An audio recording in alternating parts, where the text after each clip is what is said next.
The Galactic Empire's training grounds stretched across a vast, alien landscape, a marvel of advanced engineering and strategic design.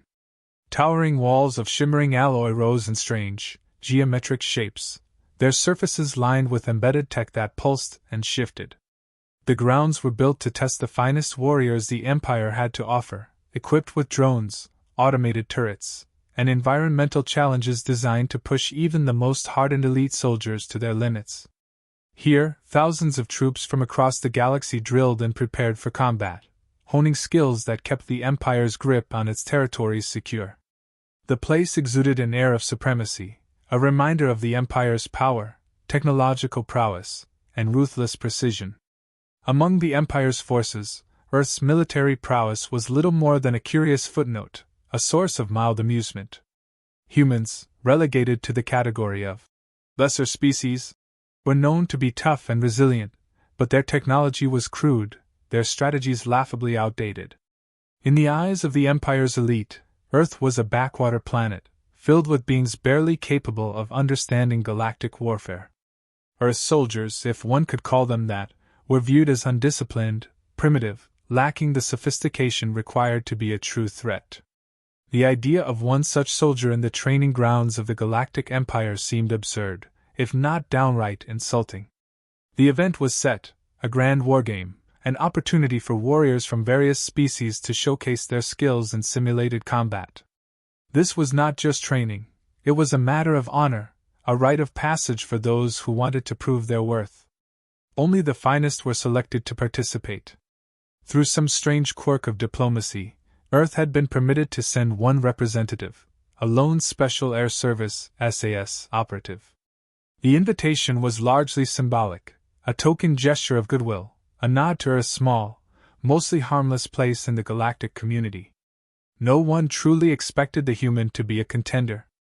In fact, most saw it as a joke, a chance for the Empire's warriors to observe this primitive species up close and marvel at how far they still had to go. The SAS operative, however, didn't seem the least bit intimidated. Standing on the edge of the training grounds, he was a study in quiet confidence. Clad in standard-issue SAS gear, which looked downright archaic compared to the sleek armor of the alien soldiers around him, he was calm and focused. He didn't speak, didn't respond to the sneering looks or muffled laughs. His face was hard, weathered, the result of years spent in some of the harshest conditions on Earth. There was no trace of fear in his eyes, only a steady, unbreakable focus. This was a man who had faced threats far closer and deadlier than anything these aliens could imagine. He was no stranger to being outgunned, outnumbered, and underestimated. The operative's training had been relentless, the kind that turned ordinary men into something else entirely. He had survived in hostile environments, carried out missions where failure meant certain death, and endured physical and mental conditioning that would break most. In a galaxy filled with beings who relied on technology and advanced weaponry, he had learned to rely on himself, his instincts, his body, his mind. Alien tech didn't intimidate him. He'd faced plenty of situations where brute survival instinct was all that stood between him and the end. As he readied himself, he could hear the murmurs and snickers from the Empire's soldiers nearby. They had gathered in small groups, casting derisive glances at him while exchanging bets on how quickly he'd fail. Some gave him mere minutes. Others, more generous, figured he might last an hour, if he was lucky. To them, the human was little more than a curiosity, a participant who'd be knocked out quickly enough.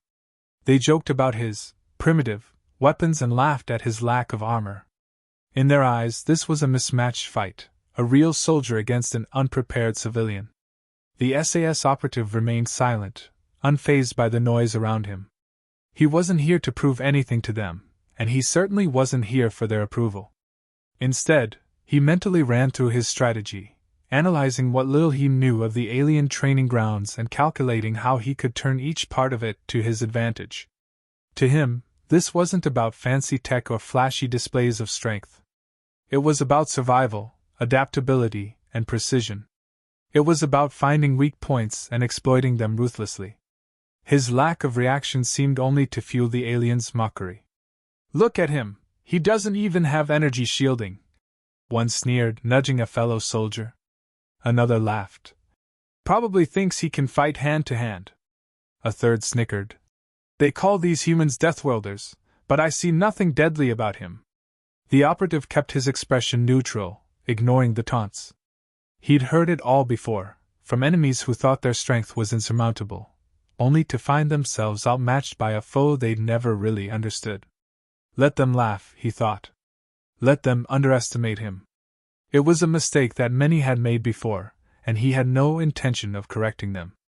As the countdown began, signaling the start of the war game, the operative took a deep breath, grounding himself.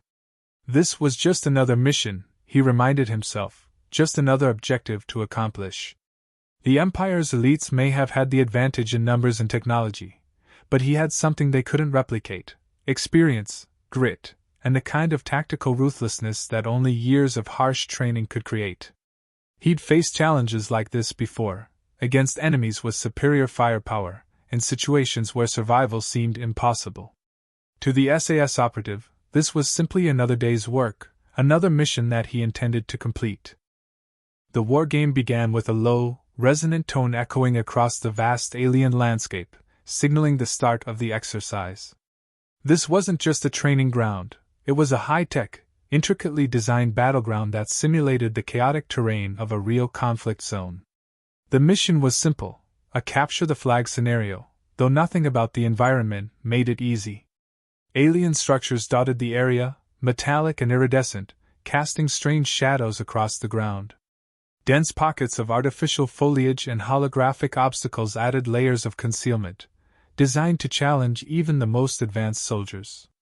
Somewhere in this maze was the target, and the Empire's elite forces had only one objective: retrieve it before the lone human could. The Empire's forces deployed with a flawless, almost mechanical precision. Squads moved in perfect sync, their armor gleaming under the harsh lights of the simulation. They communicated seamlessly, their orders relayed by advanced AI networks embedded in their visors, which displayed real-time information about terrain, environmental changes, and the positions of their allies. To them, the human was a minor distraction, an anomaly to be swept aside.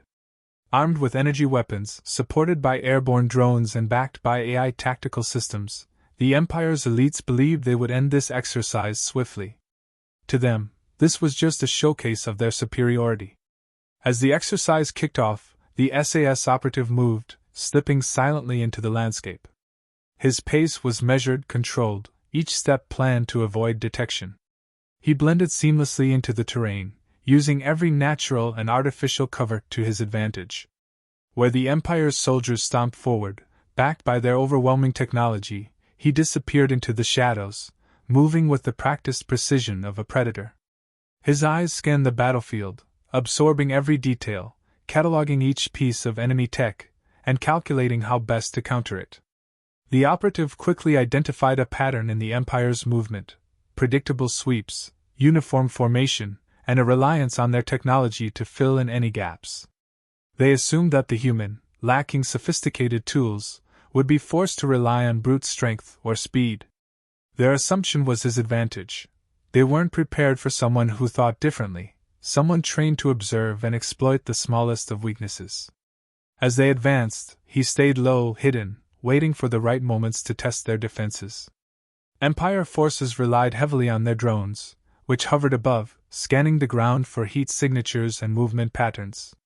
Each squad was equipped with energy shields that pulsed with a faint, bluish glow, meant to absorb any impact before it reached their bodies.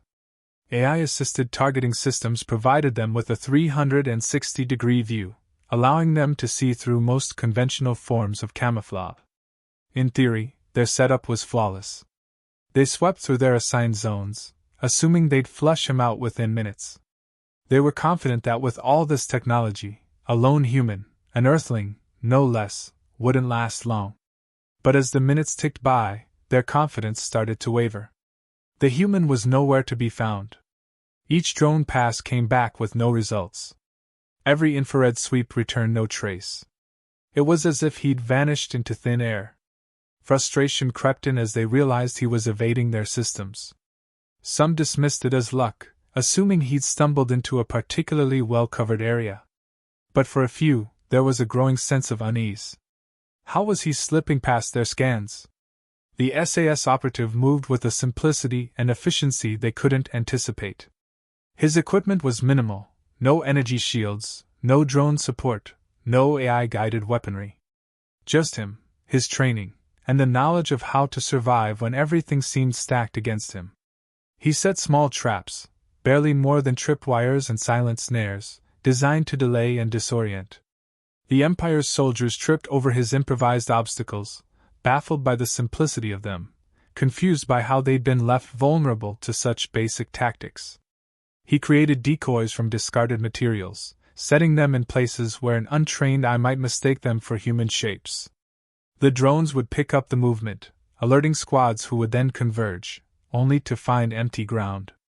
The Empire's forces began to split up, frustrated by his elusive presence, attempting to cover more ground in their search. This fragmentation weakened their unified structure, spreading them thinner across the battlefield. Exactly as he'd intended. The operative continued moving, undetected, leveraging his intimate knowledge of silence and stealth. His camouflage techniques were old school, almost primitive, yet effective. He used the light, shadows, and foliage to mask himself, slipping into cover so seamlessly that even a close-range scan would struggle to detect him. He carried minimal weaponry: a knife, a silenced firearm, and a few small devices, yet he wielded each with the precision of someone who knew their potential intimately. Each item was a tool, not just a weapon, chosen for its utility, not its power. The Empire's soldiers grew more irritated as their technology proved useless against him. They couldn't fathom how a lone human, armed with little more than basic equipment, could evade their advanced systems. He was a ghost, appearing and disappearing at will, leaving them feeling hunted in their own game. The operative, on the other hand, remained calm, assessing each movement, each failed attempt by the Empire's forces to find him. He was fully in control, turning their technology into an obstacle for them, rather than an advantage. As the exercise progressed, it became clear that the SAS operative was not merely hiding, he was studying them, learning their patterns, understanding their weaknesses. The Empire's elite soldiers had no frame of reference for this kind of warfare. They were used to foes who relied on brute force or superior tech. But this human was something different entirely, a strategist who saw their strengths and immediately sought to undermine them. His every move was calculated, his every step taken with purpose. The Empire's forces were growing tense. They tried to regroup, sending more drones, increasing the frequency of their scans. But the human was always one step ahead, slipping past their efforts with a kind of ease that was starting to look intentional. He was drawing them in, leading them on, and by now, even the most confident soldiers felt a pang of doubt. This wasn't luck. This was skill, something they hadn't anticipated from a primitive human. As they fumbled through his traps and scrambled to keep up, the Empire's soldiers couldn't shake the growing feeling that they were playing by his rules. The SAS operative moved like a shadow through the dense, alien terrain, using the thick underbrush and towering structures to his advantage. Every step was calculated, silent, as he avoided detection with a practiced ease.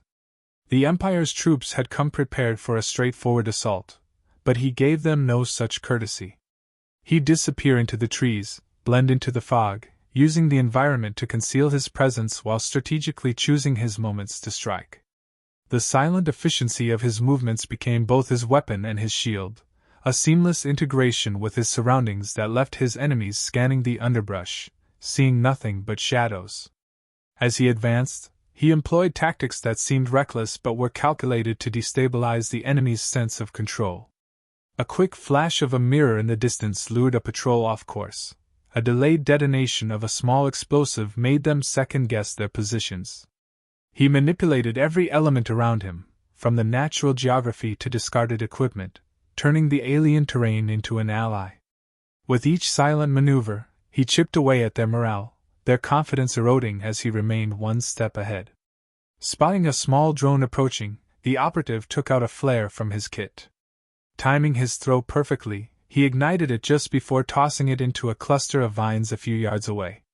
The sudden burst of light sent the drone into a frantic search, its sensors thrown off by the unexpected heat signature, allowing him to slip past unnoticed. In another instance, he used the uneven ground, a series of shallow, murky depressions the aliens avoided for fear of contamination, to evade detection. He crouched low, chest deep in the sludge, emerging only after the patrol had moved past, completely unaware of his proximity. The Empire's soldiers, used to streamlined protocols and vast resources, had no idea how to counter his ability to turn a seemingly hostile environment to his favor. The more he engaged with the enemy, the clearer it became that they depended heavily on standardized strategies. The alien troops moved in predictable formations, adhered to rigid schedules, and rarely strayed from prescribed patrol routes. In contrast, the operative was fluid, adjusting his approach moment by moment.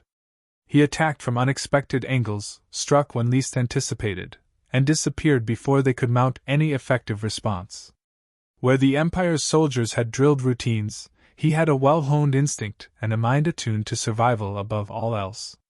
He adapted to every variable they presented, using intuition as much as training to stay alive, and to stay ahead. It wasn't long before the Empire's forces began to realize that they weren't just dealing with an elusive target.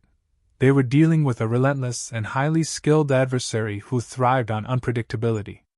The alien commander monitoring the situation grew visibly frustrated. This mission was supposed to be straightforward, but the humans' unorthodox tactics were forcing the Empire's highly trained units to abandon their comfortable patterns. The commander, accustomed to deploying resources with precision and expecting swift results, found himself outmaneuvered by a single operative wielding nothing more than guerrilla tactics and quick wits. Fury replaced frustration as the commander ordered reinforcements to focus on locating and neutralizing this annoyance. But despite the additional troops, the operative continued to outthink and outmaneuver them. The SAS Operative moved swiftly, transitioning from defense to offense in a calculated series of strikes. He stalked the Empire's patrols, watching as they advanced in tight, predictable formations. Then, with precise timing, he'd strike a smaller squad, taking out 2 or 3 soldiers in a burst of calculated aggression before vanishing into the dense undergrowth. His attacks left the survivors disoriented, their attempts to regroup fractured by his sudden and silent disappearances. No sooner had they called for backup than he'd already melted back into the shadows, leaving them on edge, questioning every movement and sound around them. Each encounter further weakened the Empire's forces, both in numbers and morale. The operative executed his hit-and-run attacks flawlessly, applying relentless pressure on the alien troops. They expected to be the hunters, but he turned the tables with a ruthless efficiency, making them feel like prey.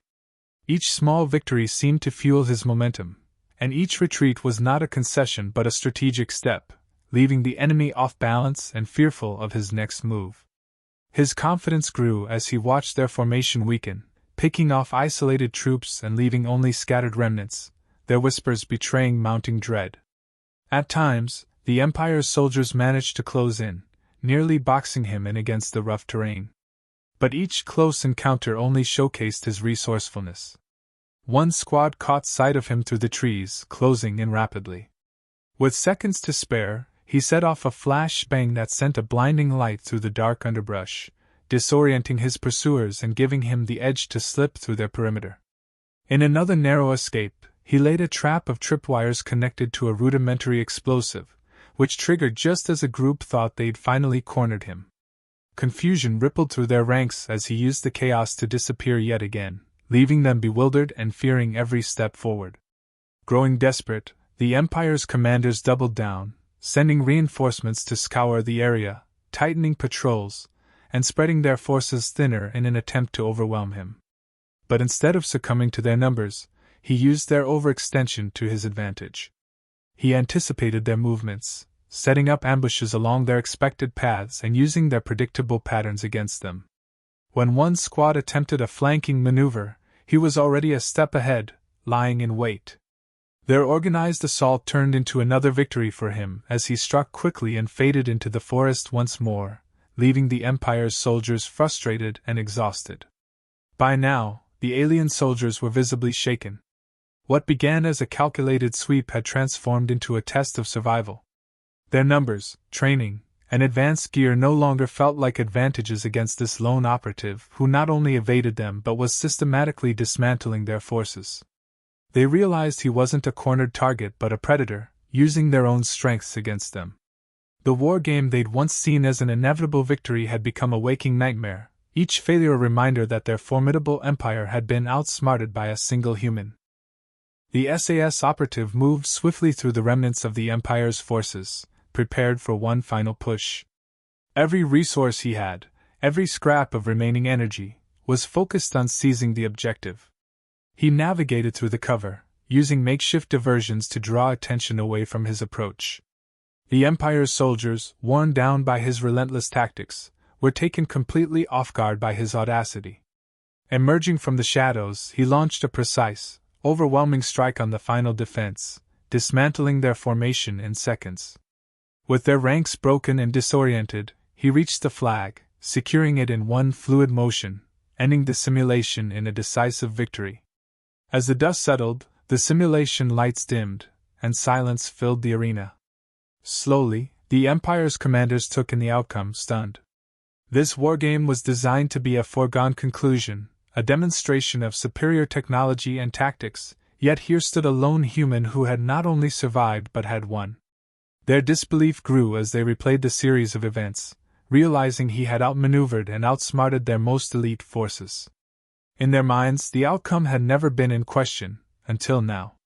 What they thought would be a simple test had turned into a humbling defeat. Alien soldiers and officers began to approach the operative, their expressions transformed from arrogance to respect and intrigue. Their earlier confidence in their advanced methods and technology had faded, replaced by a genuine curiosity about this human's primitive, but incredibly effective approach. They asked him questions, their voices tinged with wonder as they tried to make sense of his tactics. How could someone with limited resources and no advanced weaponry have turned the tide so completely? To them, his approach defied all logic, a series of bold moves and unexpected strategies that simply shouldn't have worked, yet they had. The operative listened to their questions, calm and self-assured. He finally spoke, his words carrying a weight that resonated through the crowd. He explained that humanity's strength lay not in their technology or size but in their adaptability, their instinct for survival, and their relentless drive to push forward against overwhelming odds. Where others followed scripts, humans thrived on creativity, on finding ways to turn every disadvantage into an advantage. His message echoed through the ranks of the Empire, marking the end of their underestimation of Earth. For the first time, the Galactic Empire recognized humanity as a force not to be dismissed, but to be respected, perhaps even feared.